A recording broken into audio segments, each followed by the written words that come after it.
Hello friends, welcome to another thrilling episode of Investigators in Cars Drinking Coffee.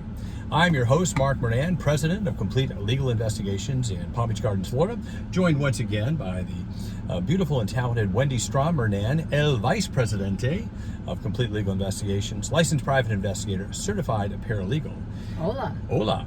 And first we want to direct you to our website at theprofitablepi.com, where you will find a host, literally a host, of manuals for the private investigator, building your business, investigative procedures, how to get paid on time, full amounts, subcontractor manuals, whatever you need to build a profitable private investigator business. That's at our website at theprofitablepi.com.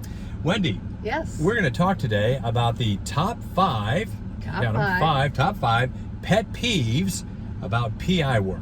Oh, pet peeves. Top five pet peeves. I don't know if I have any. About pet. No, you don't have one. You have a couple. I know you've let me know about them. The top five pet peeves about PI work that we'll share with you in just a minute.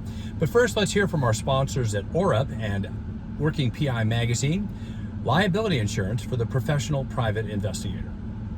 This video is sponsored by ORUP Insurance and Working PI Magazine. ORUP is a leading provider of private investigator liability insurance nationwide. Get your quote at orup.org today. Well, it's been a minute since we've had a chance to do one of these. Life gets in the way, work, personal things happening, family situations. Hi, everyone. Yeah, so we're glad to be back here with you today. But our topic this morning, top five pet peeves about PI work. I'm trying to make that alliteration. Pet peeves, PI work. Trying to get That's a lot of peeves. That is a lot of peeves. So, all right, we're going to dive in. And yours may differ. Drop down in the comments if you've got a pet peeve of your own that you'd like to share with us. I'm sure everybody does. And understand one thing, our pet peeves may be your favorite thing. So just take it for what it's worth. Yeah, it's a personal thing. Yeah, it's Another a personal thing. Another P. It's personal. So we're going to work on that. But let's go ahead and dive into number one. And this will be me, so Wendy and I'll kind of kick this back and forth. My number one pet peeve, unnecessary rushes. Yes, that is a good one, Mark. Last minute call. It's Friday afternoon and somebody needs something for a deposition on Monday morning. And you've got the weekend booked. Yeah. So what do we do in situations like that? Well, Do we your blow rush off? is not my emergency. Lack of planning on your part does not that's constitute an what emergency on our No, part. we don't do that most of the we time. Most of the time, we just get it done. We tell them, though, that the time is limited, so the information they get will be limited.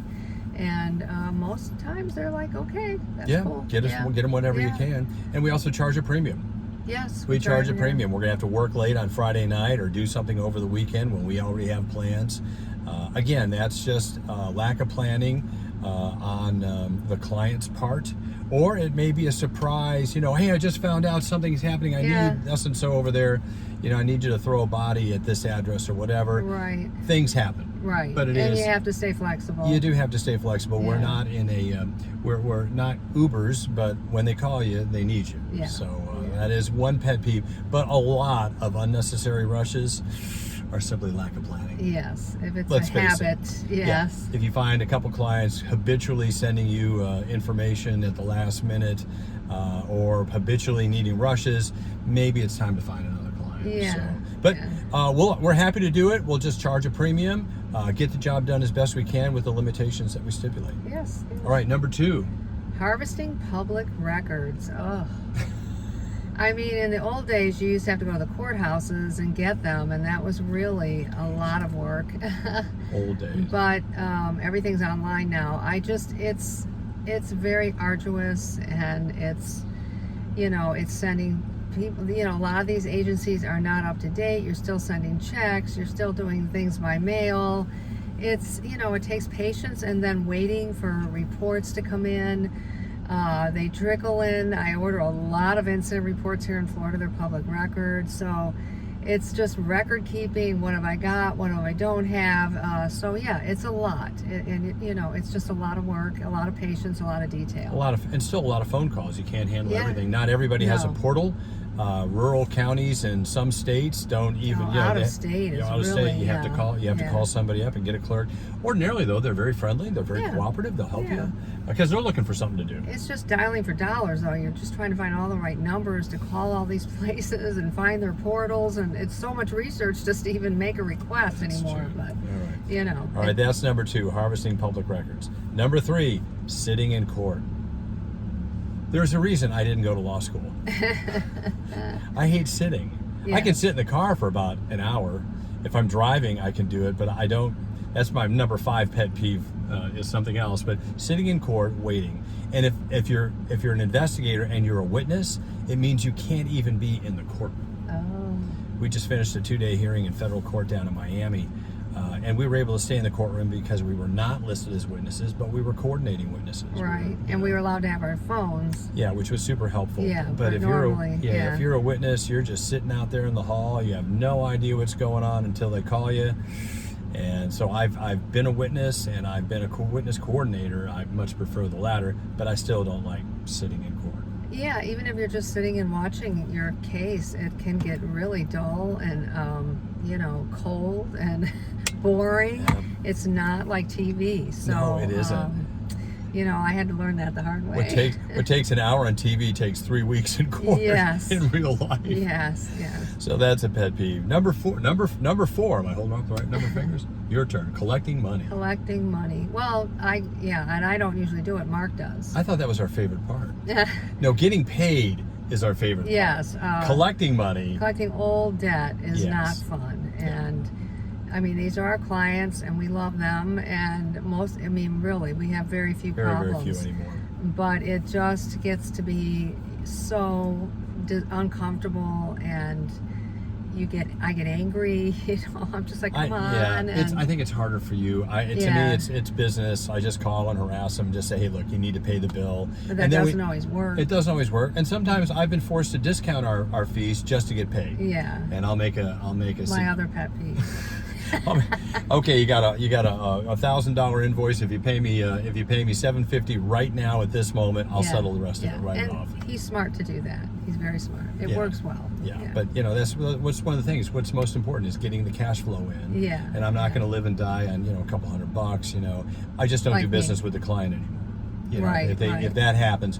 Most of the time, however, is simply because the invoice has been overlooked. Right. Particularly if you're dealing with some reputable law firms, stuff gets transmitted by email. Somebody misses something. And sometimes it's my bookkeeping mistake. Yeah. So then it's really embarrassing. So some human error in there, but you just own it and move on. Yeah. You just own it and move on. All right, number 5 pet peeve, and these are not in any particular order. Oh, they're not. No. Well, this is my number 1. I was going to say. Surveillance. I'm going to put that up. Surveillance. I personally, it drives me. I can't do it. Yeah. I can't do it. I did it early on in my career, 30, 40 years ago. I did some of it there, and I just realized I had to find something else. And this is by no means a slight on those of you. My hat's off to you. Who are able to do it. And believe me, we call you. We're always looking for capable surveillance investigators. It is to me, it's a special talent to be able to sit there attentive and everything for a period of time and to write the reports. Man, we get some good reports. We've got a couple of guys that they are just the best ever. And that's all they do. For me, it's a pet peeve. Yeah. Though we do have some funny stories. We had some fun doing it. We did have some fun. Yeah, in the early years. In the early years, too. Yeah. But there you go. Those are our 5 pet peeves. Number 1, unnecessary rushes. Number 2, harvesting public records. Number 3, sitting in court waiting. Number 4, collecting money. And number 5, surveillance. And again, these are personal pet peeves. But we would love to hear from you as to what some of your pet peeves are.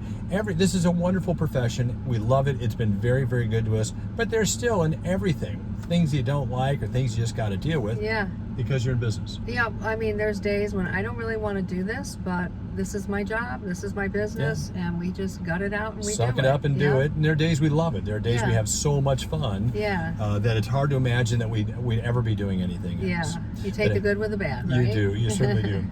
But click on the comment section below. If you've not subscribed yet, please hit the subscribe button as well for our next episodes. And we look forward to seeing you on the next episode of Investigators in Cars Drinking Coffee. Bye-bye.